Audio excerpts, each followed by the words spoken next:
આપણી નાની નાની ભૂલ હોય છે. દૂધની થેલી લેવા જ જવું છે, રોંગ સાઈડમાં જવું છે.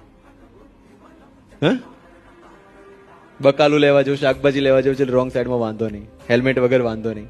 હેરસ્ટાઈલ બગડી જાય છે. પાનનો માવો થૂકવામાં તકલીફ પડે છે એટલે હેલ્મેટ નથી પહેરતું. આવા બધા રીઝન્સ આવે છે.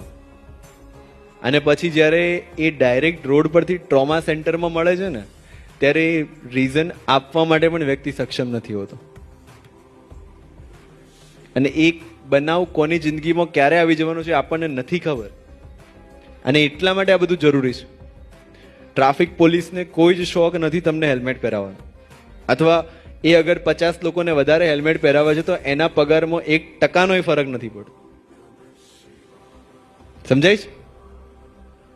That is for your own safety. કારણ કે અમે રોજ જોઈએ છે. આપણને જોર આવે છે પહેરતા, તકલીફ પડે છે, પણ બિલીવ મી, અગર તમે મહિનો પહેરશો તો 31મા દિવસે તમને હેલ્મેટ વગર બાઇક પર બેસવું પણ નહીં ગમે. મહિનો ટ્રાય તો કરી જુઓ. બાલ ફેદાઈ જશે ચાલશે મિત્રો, જિંદગી ફેદાઈ જશે ને તો પાછી સીધી નહીં થાય.